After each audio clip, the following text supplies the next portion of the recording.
What is going on, Kane Sport? Izubee Charles, joined by Steven Wagner, and welcome to another installment of Inside Canes Recruiting. Steven, I felt like we haven't done one of these in a very long time, but spring football right around the corner, and a lot of top targets locking in official visits and some movements with decommits as well. There is a lot to talk about, but we're going to start off today's show by talking about the number one prospect in that 2026 class, and that is offensive tackle Jackson Cantwell. Steven, he is the most sought after prospect in the country, but the Miami Hurricanes are doing a great job of getting his attention.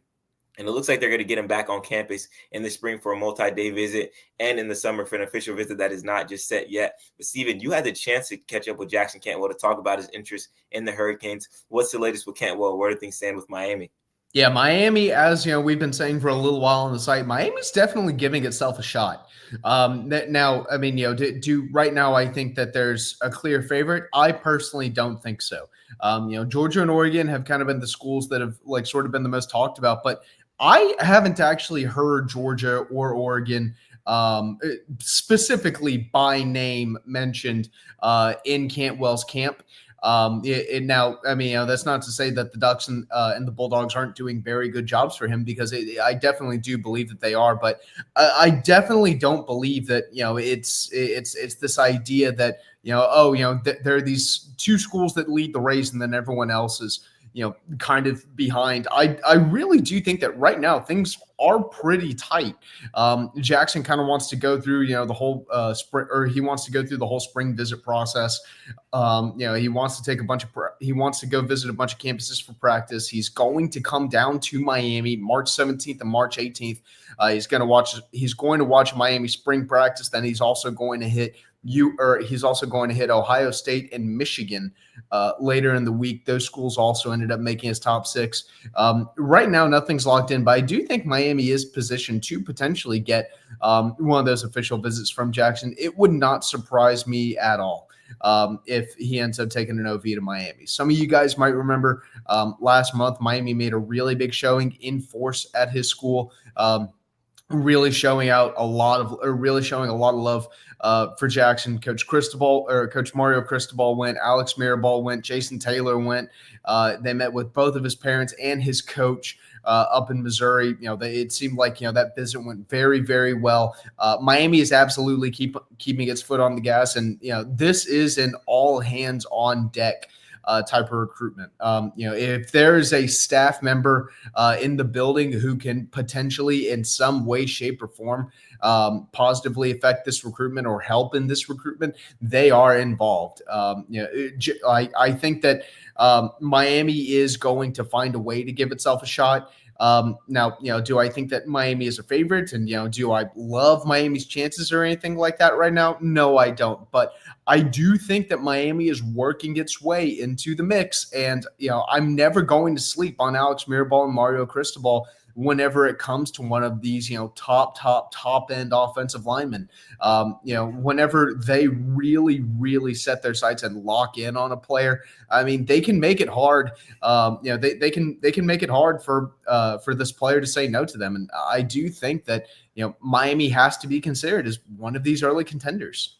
Yeah, 100% agree with you. And, on the message board, we were talking about Jackson Cantwell a little bit. I said, hey, I think Miami's a dark horse, but I think with now him setting that, 2-day unofficial visit to Miami in March, Miami can kind of really climb their way up to being a real contender in this recruitment. Like you said, never count out Coach Cristobal, Coach Mirabal when it comes to top end offensive linemen. And they have a great history of landing, big time prospects, offensive tackles, going back to their time at Oregon with Penei Sewell, who's arguably one of the best, if not the best offensive lineman in the NFL. And then Francis Mauigoa in that 2023 class, who's, a lot of people think he's going to be one of the top, if not top tackles selected in that 2026 NFL draft. And I kind of want to go back to your Cantwell story and, read a quote that he said about Mario Cristobal. He said, I think Coach Mirabal, Coach Cristobal do a fantastic job. I think that would be one, if not the safest bets out of my top six to still be where they are when my career ends, just because I don't think those guys would ever leave each other. I don't think they want to leave Miami at this point. I think they love the area. I think they love coaching the offensive line. And I think there's a lot to be said for how much passion they put into that and how well they do their jobs. Steven, just hearing a prospect like Jackson Cantwell have that much faith in Mario Cristobal and Alex Mirabal, just as a someone that's around recruiting, I don't feel like you hear that often. A kid saying, having that much faith, being clear, saying, hey, this is going to be the safest bet for me if I end up choosing Miami. Just what are your thoughts on that quote? Yeah, stability definitely is something that matters to a kid like Jackson. Really, what I've kind of consistently found is, the more mature the kid, the more these kids really do care about stability. The more that they really do put a value on understanding that the coach that I'm committing to playing for, specifically the head coach, is going to be there for a while. Or in this case, maybe the position coach has very strong loyalty and very strong ties to the head coach because like Jackson said, I mean Mirabal and Cristobal pretty much are at this point I think are like pretty inseparable. I think it would absolutely just stun and blow away so many people if all of a sudden you heard Alex Mirabal say, hey, I'm going to go be the offensive line coach at, I don't know, Ohio State, Texas, USC, Georgia, one of these other programs. I think that would be an absolute stunner. And so I think that, there definitely is some value in understanding that, hey, whenever you commit to these guys, they're going to be there for a while. Not only does, this coach have a lot of loyalty to Miami, but the program also has loyalty to him. I mean, we know Mario is on, a pretty long contract at Miami.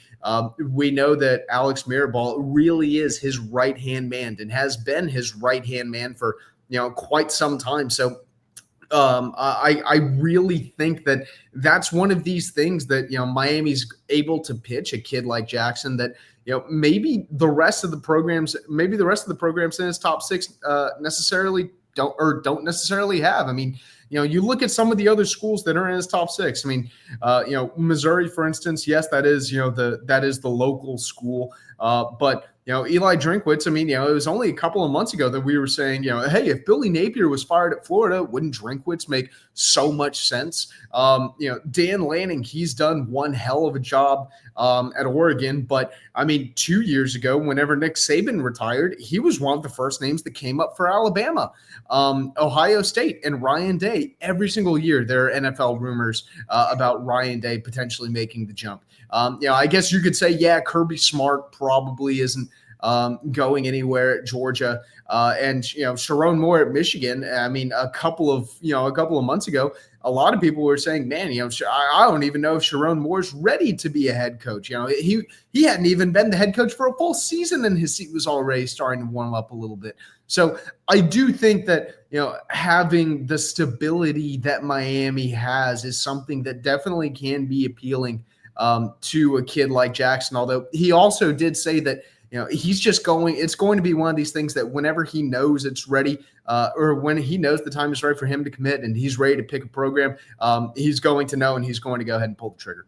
Yeah, going to be an absolute massive, massive recruitment. We're to, have a pulse on throughout the recruiting cycle. I don't think this one is going to, come down anytime soon. I think this one's going to be kind of one of those, a little bit longer played out recruitments that goes maybe even a little bit into the season. But like Steven just said, only time will tell. And Jackson will announce his commitment when he knows. But one thing that we do know is he will be down there in Coral Gables on March 17th and 18th, getting a real good look at the Canes. So make sure to stay tuned with Cane Sport as we have continued updates on Jackson Cantwell. And if you haven't read that story Steven got on him, make sure to go check that out as well. We're going to move to the opposite side of the ball now for another prospect. We're going to actually move back to the 2025 class in one of the last big recruitments in that cycle as we finally close the door on that chapter. Javari Flowers, Steven, as we all know, one of the top prospects in South Florida, was recently in the 2026 class, made the move to 2025 class. Now Miami's all in on him. He's a local defensive back out of Miami Northwestern. And we've talked about his skills not only on the defensive side of the ball, but in special teams. And even as a gadget guy on offense, he's one of the top remaining prospects in that 2025 group. And Steven, Miami's all in on him, but there's going to be a lot of twists and turns before this is all said and done. Just what's your pulse on this? What are you, thinking about this Javari Flowers situation as we get closer to March where he'll be getting on campus and taking more visits? Yeah, it definitely sounds like everything's still open. Right now, he is going to try to squeeze in those official visits in March. He's going to go ahead and announce he's going to go ahead and announce his official visits in, I think, sometime in the fairly near future. But Miami's definitely well positioned to go ahead and get one of those visits out. I really don't think that's much of a surprise to anyone. But from my understanding, the schools that he wants to take these OVs to, there isn't really, one clear and obvious front runner that you should bet all of your money on right now. I think obviously, Miami's a school that makes a lot of sense for Jabari. I mean, he right up the street from Miami at Miami Northwestern. Miami historically has very strong recruiting ties to Miami Northwestern, and has recruited the program very well. I mean, heck, even in recent years, even though Miami Northwestern was relatively down until this year, I mean, the Hurricanes did do a pretty good job, maintaining those ties and maintaining those relationships. They've got Roland Smith on the staff, who was a former coach, or who was a former coach at Miami Northwestern, also a former coach at Miami Central. So on that front, it definitely makes a lot of sense. Miami is close enough, Northwestern is close enough to Miami that it's one of these programs where you say, man, if there's talent there, you don't want to let it go. Now, there are still quite a few moving parts, but it definitely does sound like Miami is going to have an opportunity here. But right now, it definitely is a situation where there's quite a few questions. I think there's still some unknowns. I think we still do have a month or so to play out in this recruitment. So I'm kind of curious to see where it ends up. But he is going to make a decision on March 31st, and he has to sign by April 1st if he's going to be a member of the 2025 class. That is the deadline for players to sign and go ahead and be included in this year's class. Then he'd go ahead and he would be a summer enrollee. And real quick, something that I think a lot of people, maybe don't quite realize with Jabari, he is 18 years old. He is, he is an age where it would be acceptable for him to graduate high school now. So, from a developmental standpoint, I mean, there is a question of, well, if he stuck around high school, how much better could you really get? Because I do think that, now, from a maturity standpoint, he is kind of getting to the point where it does make the most sense for him to go ahead and make the jump to the college level, because I do think that he's ready to start receiving, hardcore college level coaching. And I also think that he's definitely good enough to come into Miami and start right away as a kick returner and a punt returner. I really do firmly believe that he could be one of those freshmen who immediately makes an impact because of his ability on special teams. Yeah, I agree with you. And I feel like that's a great point that you mentioned, that he is of age to, be in that 2025 class. He's not, one of those juniors that are going to be skipping their senior year and, things like that. And one thing that I also wanted to add to that too is he participated in the Under Armour All-American game back in December in Orlando, and he had a pick in that game. And throughout the week's practices, he was one of the top performers at defensive backs. And then, as we all know, this year was the first year that juniors could compete in the Under Armour All-American game, and he was one of the top overall players there too. So it makes a lot of sense for him to make that move. He feels like he's, done all that he needed to do at the high school level, finish off his high school career with a state championship at Miami Northwestern. So why not make that move to the collegiate level? That's going to be another recruitment we watch, but a little bit more faster pace. As Steven said, all March, he's going to be taking those official visits and make that final decision at the end of the month. So make sure to stay tuned as we have, you covered on that one as well. We're going to close out this recruiting podcast with another defensive back, but jumping back to the 2026 class, and that is recently decommitted 4-star defensive back Jalen Waters. He used to be committed to Florida State, committed to Florida, backed off that commitment, and is now back on the market. A lot of people think Miami is in the driver's seat, and that is no pun intended because his nickname is Seatbelt. But as we all saw, some of Miami staffs always drop those little messages on Twitter and, things like that. But he's a guy that the Hurricanes really, really do love. Obviously, Will Harris coming from Florida, his, former or would have been former coach that recruited him at Florida is now at Miami. And I feel like that is absolutely crucial in that recruitment. I've had the chance to speak with a few recruits that were recruited by Will Harris at Florida that absolutely love him, one being Aiden Pouncey. So, Steven, we'll get more into the water situation, but just having, Will Harris come to Miami, how big do you think that has on the impact of where, the Canes stand with Jalen Waters? I definitely do think that it is. I definitely think that it matters. Will Harris and Jalen Waters were definitely tight at Florida. Waters said that Will Harris is his dog, and they were really close. They had a good relationship with each other. I do think that it's going to be something that Jalen considers. Although, I mean, to be fair, Miami was also doing very well for him before Will Harris ever got hired. There was a time, back in January where I thought he was, going to go ahead and pull the trigger and, complete a flip in the middle of the month. But Will Harris at the time was still over at Florida. So Mario Cristobal himself has been doing a pretty good job with his recruitment. I know Zach Etheridge also had a chance to get out to Tampa to go see him. Corey Heatherman, also the defensive coordinator, had a chance to go see him. So Miami's been doing well on a lot of fronts with Waters for a while. I don't want to act like, oh, now he's interested in Miami just because Miami hired Will Harris. That's not the case at all. Miami has done a really good job with him. But right now, I don't think that a commitment is imminent from Waters. Right now, from what I can tell, it sounds to me like Miami is still doing very, very well for him. And if I had to bet where I think he's going to end up, I would bet that it's probably going to be Miami. But from what I've been able to gather, neither side is rushing things along. Neither side is saying, okay, you have to go ahead and hurry up and commit right this second. Because it sounds to me like everyone understands there's still a really, really long way to go until signing day. Whenever a kid commits, a kid always hopes that the school he commits to is going to be the school that he is ultimately going to end up signing with. Although, I mean, who knows, what could potentially happen along the road. But, a kid never commits with the hope of decommitting. And so it seems like Jalen and his family are, they're wanting to do their due diligence. They want to make sure this is absolutely the correct decision. But I do still think that Miami's probably in the most favorable spot for a kid like Jalen. I agree with you, and that was kind of going to lead into my next question when you mentioned, you don't think it'll be, an immediate, commitment to Miami, and that's something, that I was on board with when it first happened, saying, hey, this makes too much sense. Will Harris leaves, Florida, he comes to Miami, Jalen Waters decommits, I believe, in less than 24 hours or a day or two after. I'm saying, hey, all signs lead to Miami, but like you mentioned, obviously you don't want to commit to a program with the intention of decommitting, and he's already went through 2 decommitments with Florida State and Florida, so I do think it would be better for both sides, honestly, to kind of just, hey, let's see how this plays out. Let's take those spring visits, let's take those official visits in June, because he also recently just locked in an official visit with Auburn. So new programs are going to continue to enter the mix for Jalen Waters, but I do have to agree with you right now.